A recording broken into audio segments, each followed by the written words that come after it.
we've seen in modern history in Gaza. Children, 3,500 children killed in 3 weeks. 3,500 children.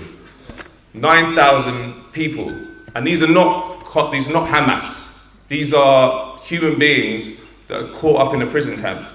So how can we have a position like that, a situation like that, and we have the leader of the Labour Party, Keir Starmer, and the Prime Minister, Rishi Sunak, both giving unconditional support to the perpetrators of this genocide? That question needs to be asked again and again now, and we need to be braver than we've been before, because there are a lot of obstacles to talking out on this issue.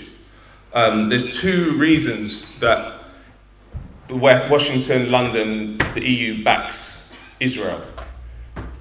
One is it provides a geopolitical function for it in the Middle East. It's an outpost, a military and intelligence outpost to project imperial power in the Middle East. And that was the Western powers earlier on.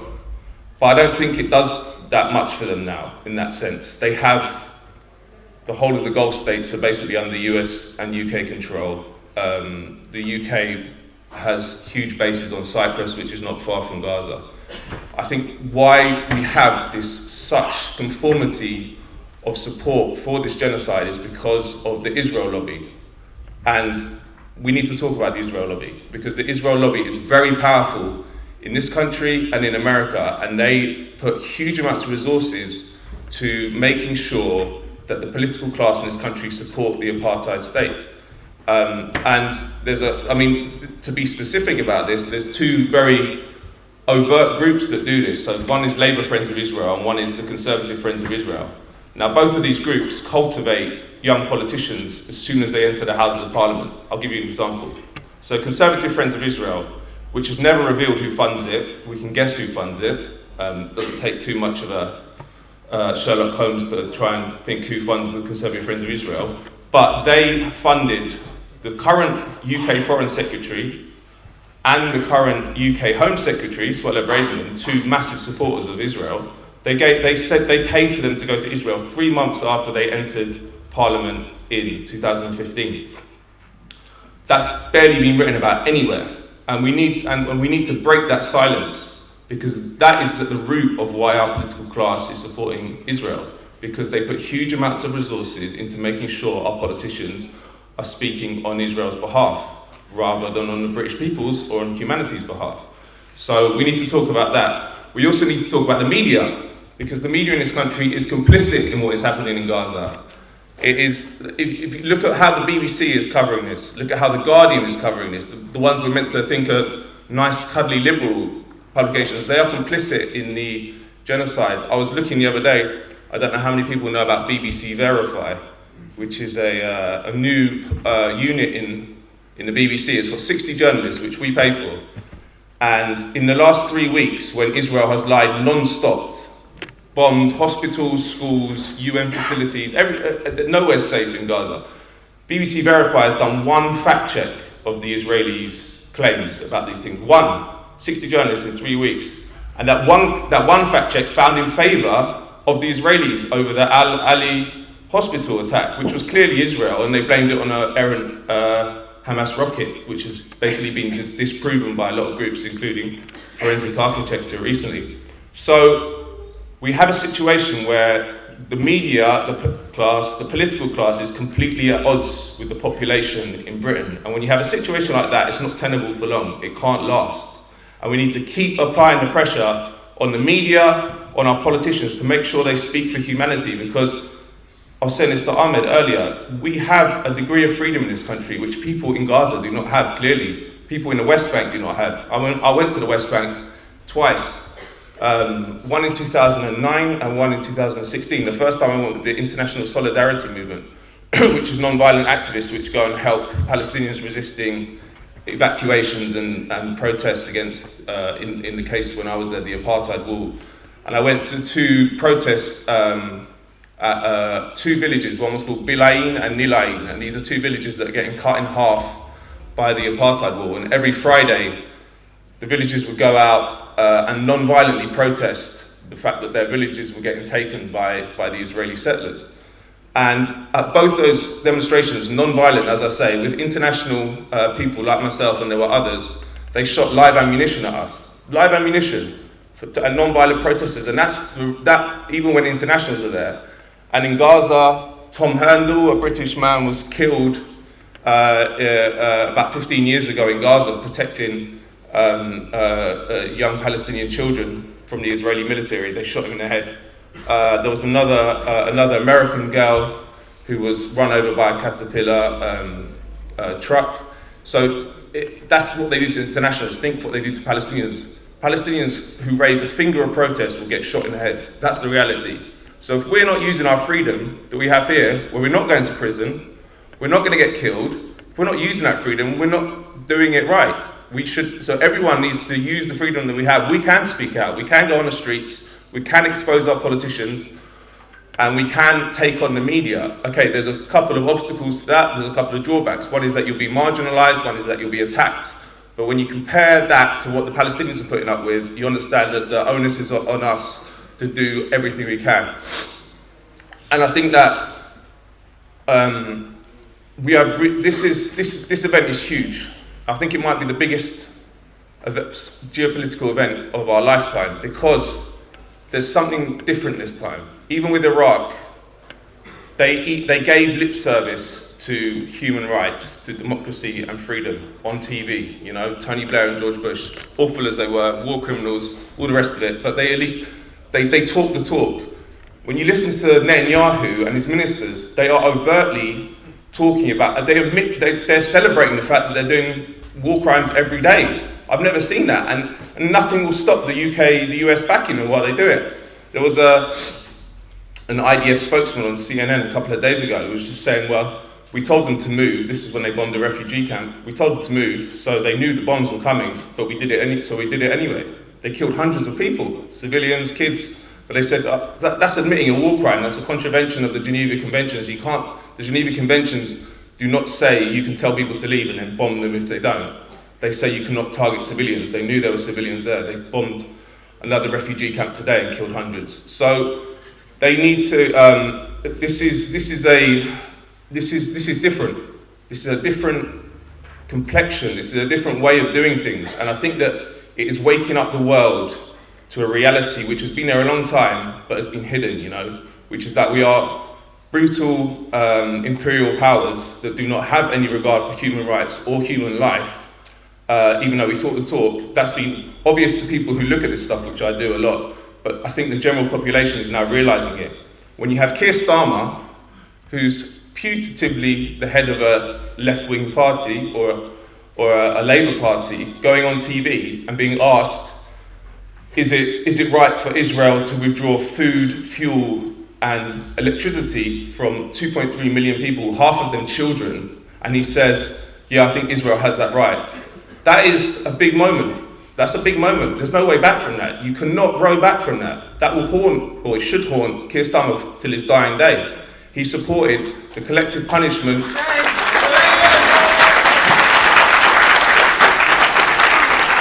He supported the collective punishment of 2.3 million people. He supported starving children who did nothing to Israelis, who never touched Israelis. They've never even been in Israel. They've never been outside the prison camp that they were born into. So I think something's changed, and we need to bottle that rage. We need to internalize the pain, but move forward in a way that we can make sure that we change and we are more brave, because as I say, there's a lot of obstacles to talking about this. One of the major ones is people will accuse you of being anti-Semitic, but what I always say is that the most anti-Semitic people are the ultra-Zionists, because they try and always conflate Jewish people with Israel, and that is anti-Semitic. Jewish people are not all Zionists, they're not all pro-Israel. In fact, there's been many brave Jewish activists out protesting in Liverpool Street and other places around the country. So it's anti-Semitic to conflate all Jewish people with Israel, but the Zionists need to do that because they need to make sure that they have a tool to stop people speaking out. And we need to be braver now and talk about the Israel lobby, to talk about the fact that this is a brutal apartheid state which is only sustained because of our complicity. And this is what I always say when I tweet about this stuff, is that when you look at the crimes of Israel, we cannot be distanced from them, because they're not Israel's crimes, they're our crimes. we are supporting these crimes. We are arming the Israelis. We sold them, I think in the last 10 years, sold £500 million worth of arms to Israel. Huge amounts of intelligence coordination with GCHQ, MI6 with the Israelis, including sharing information about Gaza currently. So we are deeply embedded in this war. We're deeply embedded with this state, which is, again, an apartheid state. And it's not just me saying that. It's being termed an apartheid state by Amnesty International, the major human rights group in the UK, and by Human Rights Watch, the main human rights group in the United States. So the two main groups in the US and UK, two main human rights groups have said that Israel is an apartheid state. So how can our government be supporting them in this way? How is that allowed to happen? How is the media not exposing that over and over and over again? And they should be. And I'll just end with this, that, well, I've got two things to end on. One is that it's the anniversary of the Balfour Declaration today, 1917, so 106 years.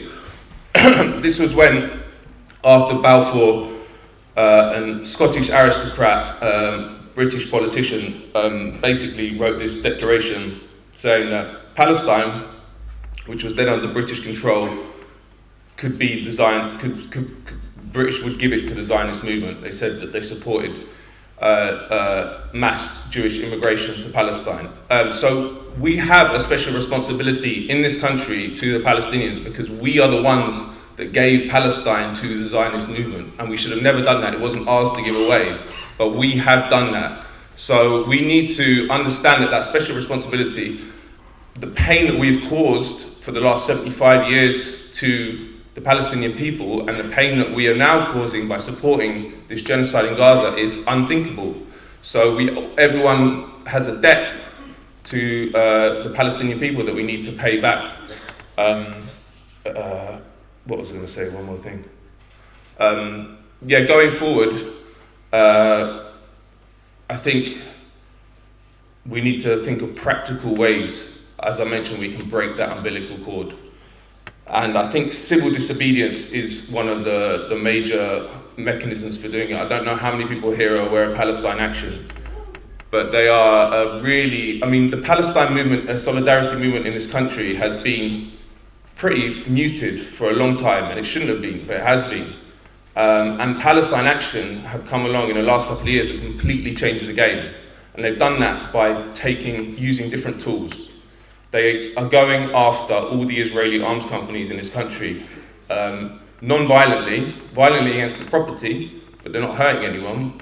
But they are and they've had huge amounts of success shutting down Elbit Systems, which is one of the major Israeli arms companies, and they are having a massive impact, not only around Palestine, but also making Britain an unwelcome place for arms companies, which is obviously a great thing. We don't want to be a place where arms companies want to come to. So I think we need to look to Palestine Action for inspiration and say, how have they done that success? What have they done? How are they shutting these places down? And we need to get serious about telling the truth about Israel. Because Israel, as I mentioned, is a brutal apartheid state which could not survive without such support. So I'll end there, and then I'll just introduce Ahmed. Okay, you introduce. Okay.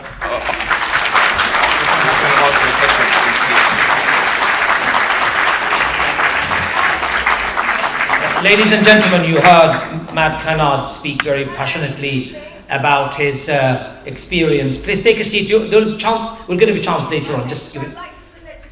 Later on, if you don't mind, we'll give you a chance, yeah? Some of our speakers will be here for the rest of the evening, so you can all mingle and speak to them as much as you like. Let's go to the next part, which is inviting Ahmed Al-Nouk. As I have said, he's Palestinian, he's from Gaza. And I just want you to picture this, ladies and gentlemen. And Ahmed, I know this is an everyday experience for you, but for us it was new. A few years ago, I took my children, my two kids and my wife and my family to Palestine, and we went to West Bank. We took a bus and we arrived at Mosque of Ibrahim, or Abraham's Mosque as we know it. And everybody got off the bus, and my daughter walked off from all of us and walked onto a road, a pavement. And an Israeli soldier came with a machine gun, pointing the machine gun at my daughter and screamed, "Get off that road now!" So my daughter looked at me and I looked at her. I said to the officer, "What's the problem?" He goes, "This is only for Jewish people. Non-Jews are not allowed to walk on this road." And my daughter was 9 years old. Her face went completely red. She's now 17. She still talks about it.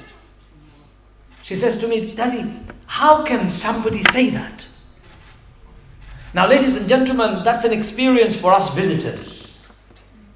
Do you know the Palestinians who live around the Mosque of Ibrahim?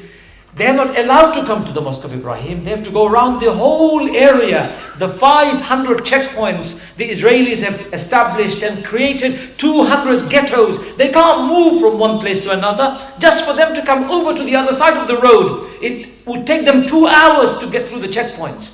That's how they are living a life of misery, life of degradation, life of dehumanized state, life that is not even worthy of mention. I have not forgotten that experience. Do you think Palestinians live a happy life, free life like you and I do? If they have to experience this every day.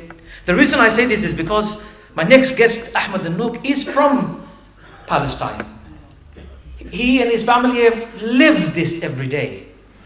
So ladies and gentlemen, put your hands together and invite Ahmad Al-Nouk into the stage, please.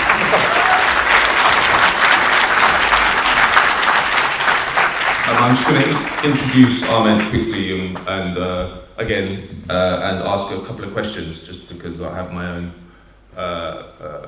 questions about what he's been through and what the situation in Gaza is. Firstly, Ahmed is a journalist, a founder of We Are Not Numbers, an NGO, and 2 weeks ago, an Israeli bomb killed his father, his two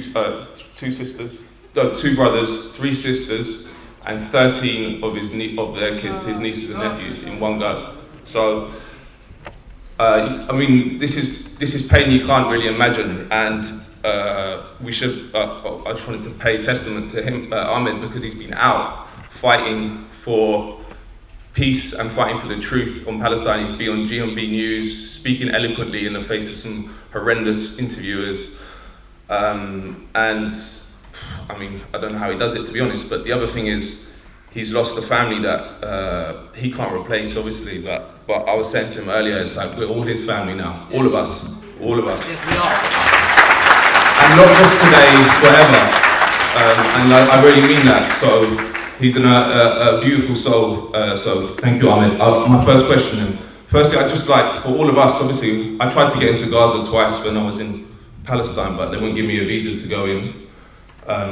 They probably were given some information by the British, which made sure they didn't want to let me in. But not many people have an idea of what Gaza is, and what the conditions are like there, and what is happening now. So firstly, just a description of what life is like in Gaza before, but also now. Okay, thank you very much, brothers and sisters. Before I answer this question, I want to say that what's going on in Gaza right now is exactly what has happened and what has been going on for the past 75 years. And my father, who is 75 years old, who just died 2 weeks ago, he was killed by Israel 2 weeks ago. He was born a few months after the Nakba. And by the Nakba, it's the catastrophe in which Israel, the Zionist militias, displaced and destroyed the houses of the Palestinians and displaced them from their homes and towns. So my father was born a few months after that. And in Deir al-Balah, the same city that my family live in Gaza, the same city I used to live all of my life, during the Nakba, one of my ancestors went to the market to buy something one day. And Israel bombed this market, killing over 150 people.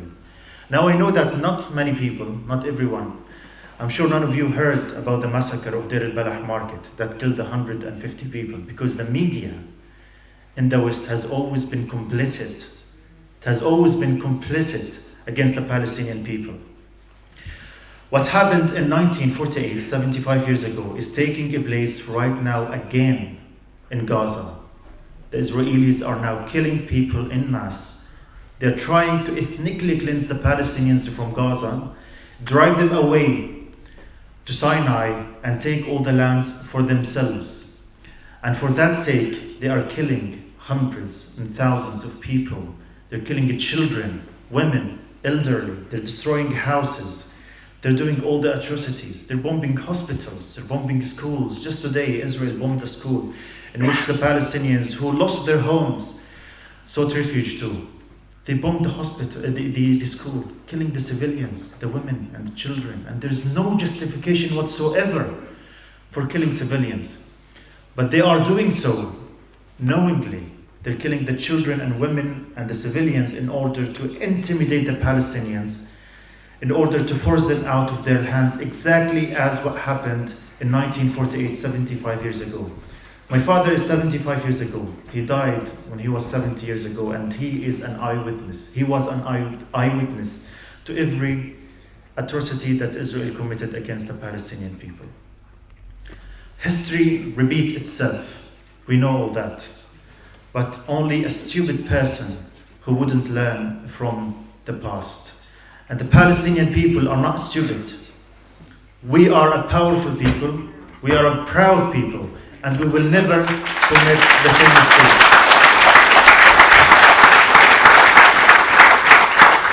I'm saying this to you confidently.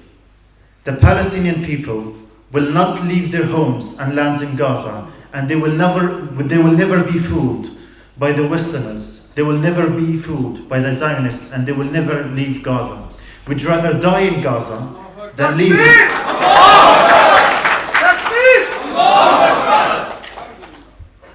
We will never leave Gaza and leave it to the Zionists to enjoy our lands and our homes the same way that they did in 1948. My family originally is not from Gaza. We came from Yafa, and my mother's family came from Beersheba. And I will not be a refugee again. We were once a refugee, and we will not be refugees again. So answering your question, Gaza is a very small area. It's only 1,360 kilometers, in which 2.2 million people live in. So London, the space of London, is 5 times, I think, bigger than Gaza. But we are considered the most densely populated area in the world. 70% of these people who live in Gaza are actually refugees. They're not from Gaza. They came from towns and homes that Israel ethnically cleansed. And they are living in refugee camps until this moment for 75 years. During these 75 years, Israel committed more massacres against the Palestinian people than anyone could imagine. What's going on in Gaza wasn't the first time. It happened many, many times before.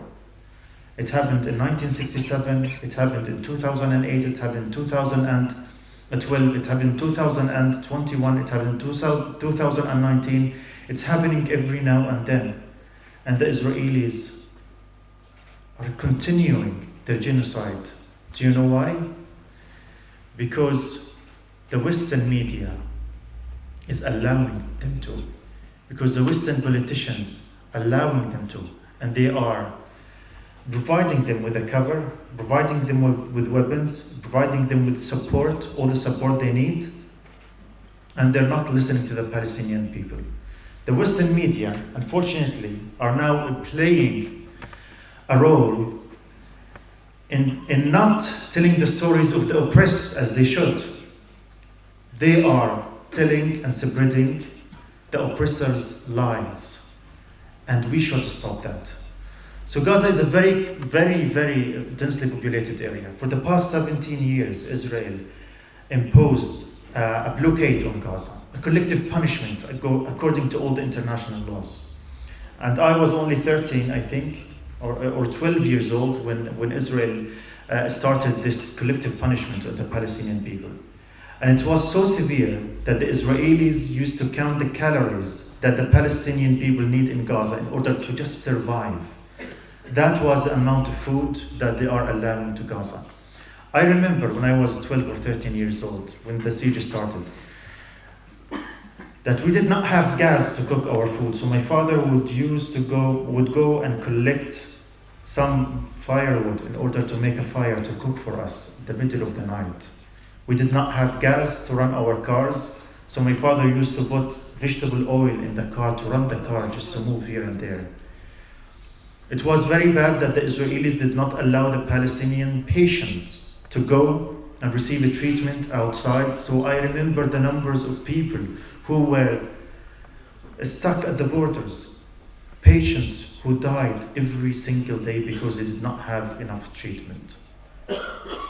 It was very bad that all the factories in Gaza had to stop, that all the houses ran out of electricity, so we did not have electricity, no fresh water, no food, no vegetables, no fruit, no jobs, nothing at all. And above all of that, they would wage an aggression, an onslaught every now and then on Gaza, killing hundreds and thousands of Palestinians. In 2008, Israel did their first major war in Gaza. They killed 1,300 people and injured 10,000 people. And the world was watching. Israel used internationally prohibited, banned weapons against the Palestinians in Gaza. Live in your screens, live in the camera, and the world was watching. And we were counting the numbers of those who were killed every single day. And the world did not move. In 2012, Israel did another war in Gaza, killing 150 people. In 2014, Israel waged another war in Gaza, in which it killed 2,400 Palestinians, including my brother and many of my friends. And in 2019, Israel waged another war. In 2021, and in 2021 it was different this time. Because for the first time, Israel, what they call the most moral army in the world, started to bomb Palestinian houses without warning them. So in 2021, one of my colleagues, her name is Zainab, she was sleeping in her home with her family members. And then Israel bombed her home, killing 22 family members. And she was buried under the rubble for 6 hours before they could save her. But Israel did this test, and they took the green light from everyone, from the West. And because this experience succeeded, now they are doing this in a larger scale. More than 800 Palestinian families during this conflict, during this war, have been wiped out from the face of earth. In every Palestinian house, now we see someone who is being killed, someone who was killed, someone who was injured. More than 2/10 of Gaza right now, the houses were destroyed. More than 10,000 people have already lost their lives in Gaza. And for what? For what? What is the justification for killing 14 of my nieces and nephews who are kids? All of them are under the age of 13. 14 of them were killed. 3 sisters were killed. 2 brothers, my father, my cousin, my other cousin was killed. I literally lost count of how many people I lost in my life. I lost count on how many friends I lost in this conflict. And for what? For the greed of people. For the greed of people. It's only because they want to take the lands for themselves and kick the Palestinians out of their homes. But I assure you, the Palestinian people are powerful, they're proud, they will stay in their homes, and they will never lose hope and faith again. Thank you.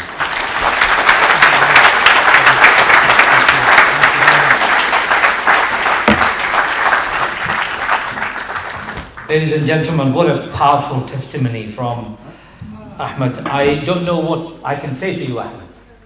You have said you've lost so many members of your family.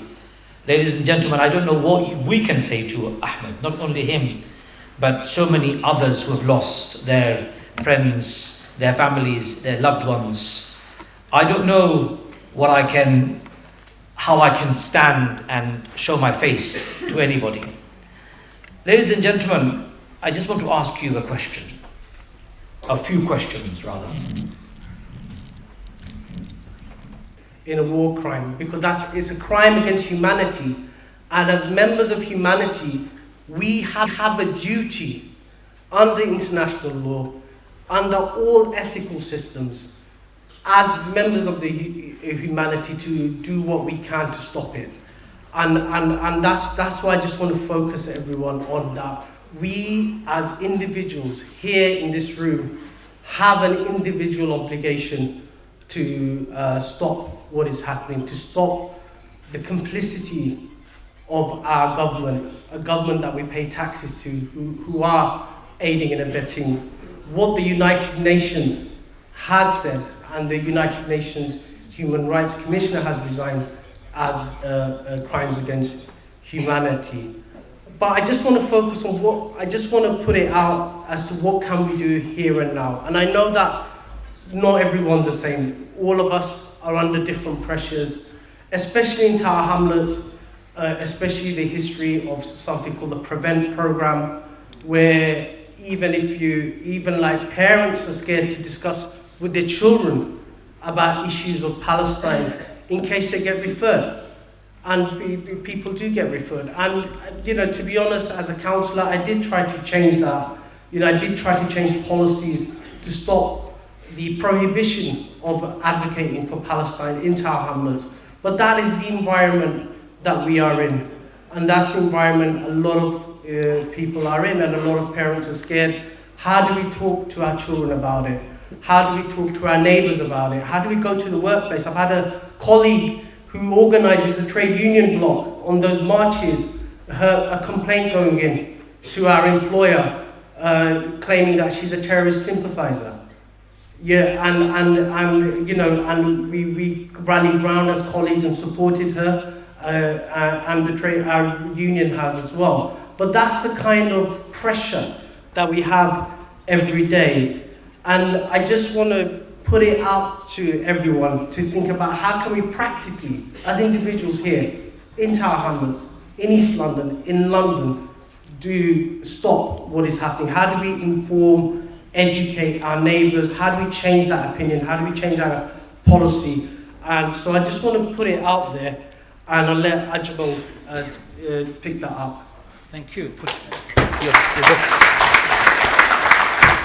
That was much shorter speech than I expected, but thank you, Farooq. Ladies and gentlemen, I want to do a quick test for all of us. Do you think, so some of you, this is a question for all of us. How many of you think United Nations created Israel? Put your hands up if you think United Nations created Israel. Put your hands up, those of you who believe this is true, a statement. United Nations created Israel. Okay, put your hands down. For those of you who think United Nations didn't, put your hands up. For you, put your hands down. For those of you who don't know, put your hands up. A few of you. Ladies and gentlemen, it's a fact that United Nations did not create Israel. They did not. The 1947 partition plan did not establish Israel. Neither did it confer any such legitimacy, because it was simply outside United Nations power to do so. Israel was established through changing the facts on the ground, by sweeping demographic changes, bringing thousands, if not millions, of foreigners into Palestine, and an ethnic cleansing campaign that changed the reality on the ground. Let me ask you another question. Many of us hear often that Palestinians are not ready for peace. They don't want to have peace. How many of you believe that Palestinians often sabotage the peace process? Anyone here believes that?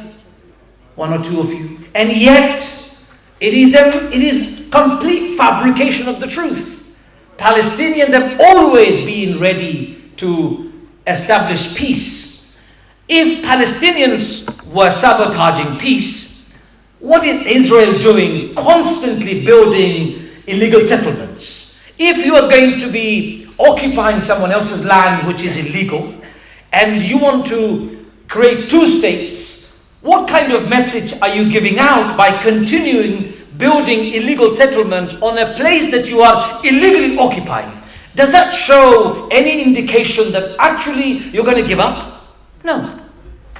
In fact, Benjamin Netanyahu's party, Likud party, in its own manifesto made it very clear. They don't believe in two states.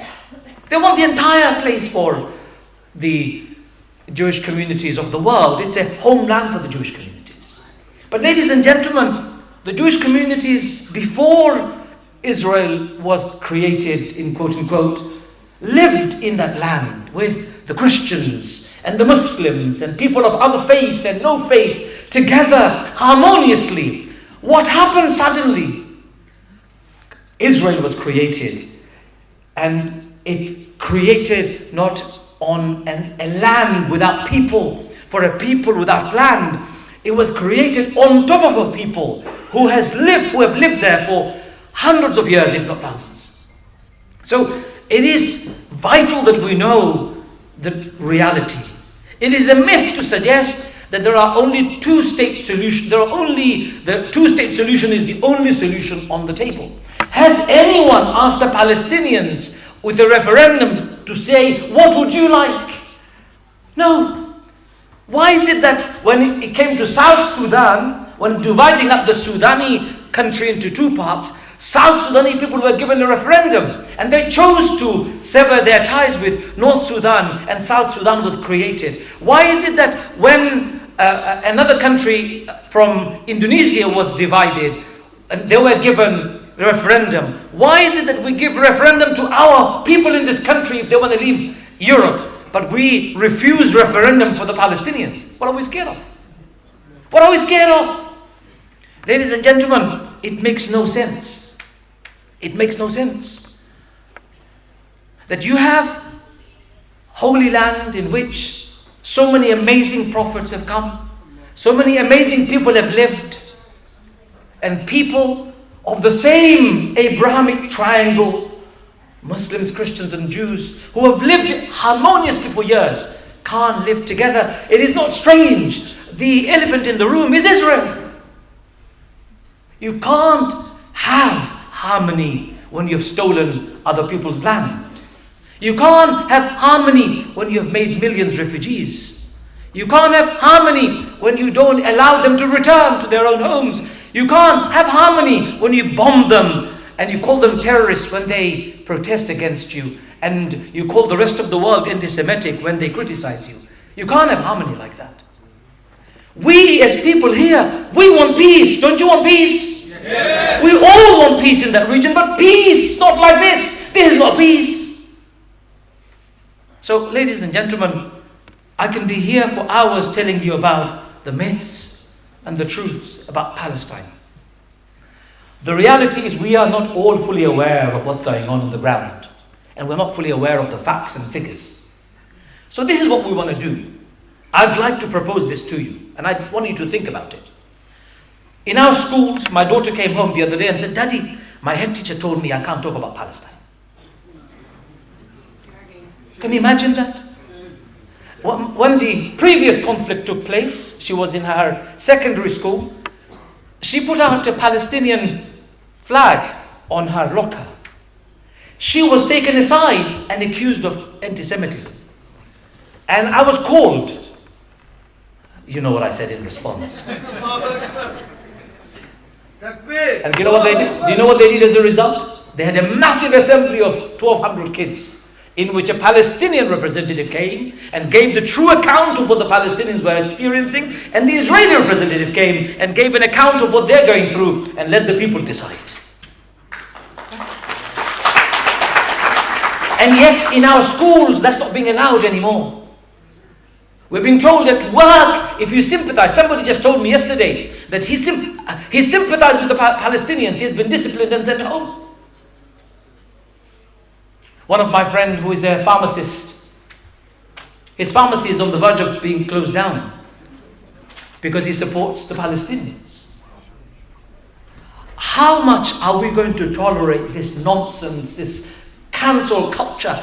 This is not on. So what I'm proposing we do is consider something substantial. So some of you have been asking me, who has organized this event? Which organization? Ladies and gentlemen, no organization organized this event. 3-4 of us felt compelled to do something in Tower Hamlets. So we came together, we put our money where our mouth is, we paid for this. You know, this building, this room, if you hire it for a wedding, normal program, it will cost you £6,000 just to hire. The wedding, the venue owner, I'm very lucky I have sway over people.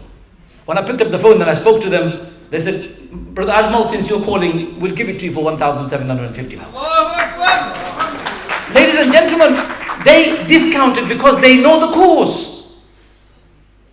I want you to start thinking something practical and something local. And I'd like to ask you if you would consider joining us in creating something called Palestinian Information Center in Tower Hamlets. Would you like to do that? I went to a friend of mine yesterday and I asked him, can I have your office as an office for this project? He goes, what do you mean? I said, upstairs is empty. You've got a shop downstairs. Can I have upstairs? And I'm not going to pay you a single penny in rent. And he said to me, what for? I said to him, I have this idea. If people of Tower Hamlets accept, I'm going to propose it. And you've just accepted. So I'm going to go back to him tonight and say to him, your room is taken. And he's not going to take any rent. Ladies and gentlemen, we need to do something practical to educate ourselves about the facts, the realities on the ground. We need somebody who is a good researcher, who could churn out information that we can share at school, equip the school so that they can actually, based on facts, not emotions, discuss this topic without fear. We want our families, people who are working, our colleagues to be fully aware and be competent about the facts on the ground rather than be swayed by this awful propaganda of lies, lies and lies. We want to create workshops, seminars, awareness program in order to really educate people about the Palestinian people and what they have suffered. Are you with that? Yes. So I'm just proposing three things. Let's create a Palestinian or Palestine Information Center in Tower Hamlets where we are. Make this the center of the world.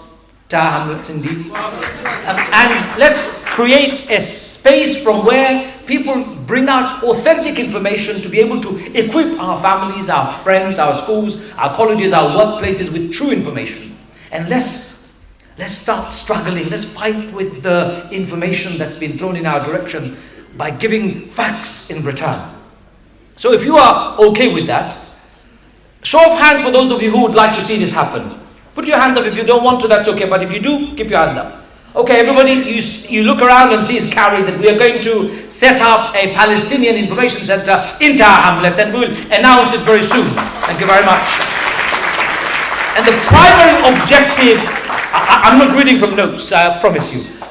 Primary objective of this organization is going to be to create awareness through education, research, and information. You okay with that? Yes. Very good. This is not a political organization. This is campaigning, education, awareness program. And to do this, ladies and gentlemen, we need your support. So myself, either Puru or some of us will write to you in the next few days because all of you have registered with our, unless you are bot, you've been deleted, but if not bot and you're a real human being, you would have registered with your email address. We'll write to you what we need from you. We will need your support. We will need some funds. We need to put our money where our mouth is. But before we finish today, it's going to be unfair on me not to allow your views to be heard. So if anybody wants to ask, and can I request you to do me a favor? Just listen to what I'm saying very carefully before you say anything.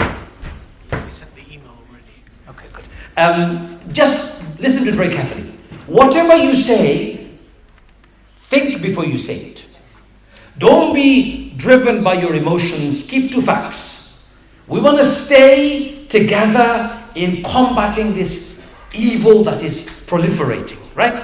So I'm going to open up the floor for about 5 to 10 minutes maximum. And if you're going to be asking a question, or expressing your views, please stick to 30 seconds and no more.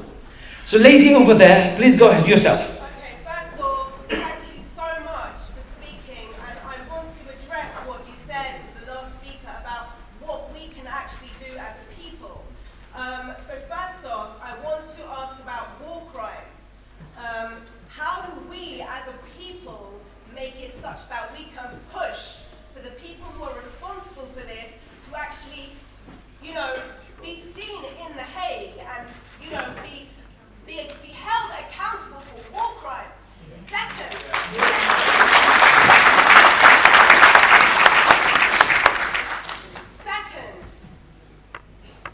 the Muslim vote has historically been known to always vote Labour.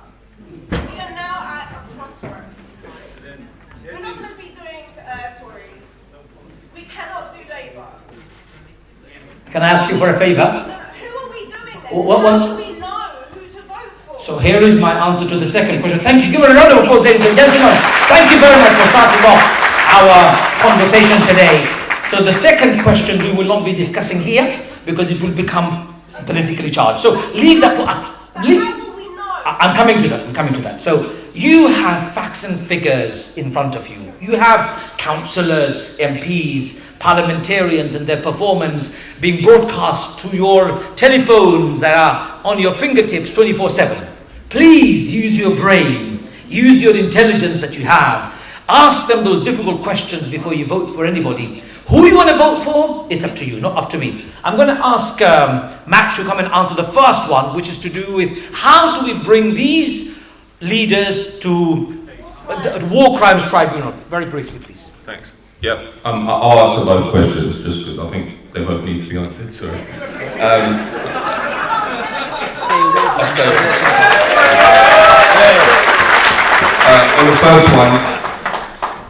Like I said, I think nothing's going to be the same again, and I think that every international institution is going to be exposed by this because we've never seen ministers, prime ministers advocating and celebrating their own war crimes like we have in the last 3 weeks. It's obscene. So if the ICC, the International Criminal Court of The Hague, which is the only permanent international court which has jurisdiction to bring individuals, it's not countries, they bring individuals, to court for war crimes, does not do that for Netanyahu and his other ministers, then it might as well close up shop. There's no point in it even existing. They issued an arrest warrant for Vladimir Putin recently, and I just saw today a comparison of the deaths since the invasion of Ukraine. And Putin is not a nice guy. He's a pretty savage guy, and the war in Ukraine has been pretty savage. They've killed more people in Palestine, they've killed the same amount of people in Palestine in 3 weeks that the Russians have killed in a year and a half, 18 months in Ukraine. So Netanyahu is way more savage than Putin. He's just our ally, so we don't talk about it. But so if they don't what needs to happen is people need to file, it needs to be on a state level, but there will be states that will do it. Will file a complaint with the ICC. The ICC's chief prosecutor was recently on the Rafah border, and gave a statement saying that they've been investigating war crimes in Gaza and the West Bank since 2014. So the ball is rolling, it should happen. In my opinion, they should issue an arrest warrant for Netanyahu now, because there needs to be a deterrent for these people to stop now. Time is of the essence, and I'm saying this as well for people withdrawing ambassadors. It's very nice that Bolivia withdrew an ambassador, but they did it too late. People need to do it now. Every day that this goes on, hundreds of people are being killed. Kids are being killed. Kids are being buried under rubble. And there are kids under rubble now who don't have food or water. So the pressure needs to be put on now. So, you need to pressure political players to do this stuff. So and this will go on for years. And as Ahmed said the other day, for himself, for the people that killed his family, and I think for everyone, we all have a responsibility to spend the rest of our days making sure the criminals that did this get put in court and go to prison. They have to, because if that doesn't happen, there's no deterrent for other monsters doing the same thing again. So it's vital that we do that. So that's on the war crimes. I'll just finish the second point on the war crimes. It's not just the Israelis. Our government needs to go and be investigated for war crimes. Yeah. Our government. Rishi Sunak, who is the Prime Minister, James Cleverly, the Foreign Minister, Grant Shapps, the Defence Minister, Grant Shapps runs the Ministry of Defence, which sent RAF boats to the Eastern Mediterranean to support the Israelis. We don't know what they're doing. They might be direct participants in the violence. So we might be directly involved in war crimes, as well as diplomatically. The other thing is the SAS. It was reported that they're in Cyprus. The SAS leaked their own information, so they make themselves look good and they said to get hostages, but there's a very good chance that the SAS might be involved in direct combat in Gaza and at least playing an advisory role for the Israelis. So Grant Shapps is the minister in charge of the SAS and the RAF boats, so he needs to be investigated. James Cleverly is in charge of GCHQ and MI6, which has a massive presence in Cyprus at the UK bases there, which is 230 miles from Gaza. NSA, CIA have huge bases on Cyprus. Both the UK and the US are key military and intelligence partners to Israel, so are probably likely involved in the operation in Gaza. So Cleverly needs to be investigated. So we need to make sure that all these people are brought to court or at least investigated for complicity, because there's huge amounts of secrecy about what the UK role is. And we need, and the courts obviously play a role in discovery. I'll just finish with this. There was a secret military document, an agreement that was signed between the UK and Israel in 2020, which quote unquote strengthened our military ties with the Israelis. The UK government says we can never see that. The people of Britain can never see that. We signed a secret military agreement committing us to we don't know what. So the ICC needs to ask for that document, and so we can see what our complicity in these war crimes. This is vital to stop our government getting involved in this kind of heinous genocides and heinous crimes again. So that's that. On the second question, I think it's important. So on war crime, on the Labour-Tory issue, my take is there's no difference. Then I cannot see how a moral individual can vote for a party which has explicitly backed genocide and withdrawing water and fuel and food from 1 million children trapped in a prison camp. I couldn't do it. I can't vote Labour ever under this leadership. I think the political system in Britain is bust. So I don't think we should focus on it. I think you focus on extra parliamentary and activist groups. Palestine Action I mentioned, there's plenty of others. We need to build pressure outside. Don't play the parliamentary game, that's what they want you to do. There's many ways of putting pressure. I'll just finish with this. On the right wing understand this. So the UKIP changed British politics completely because they went outside the system, and that's how you do it. That's why a two-party system is perfect for the British oligarchy, because they can just operate through both of those parties and everyone thinks that they live in a democracy when they don't. So we need to shatter that illusion. They both back Israel the same. They both back the genocide the same. So we need to do extra parliamentary movements, activist movements, civil disobedience to make sure that they know that the people are on the side of Gaza, even if our government isn't. Thank you.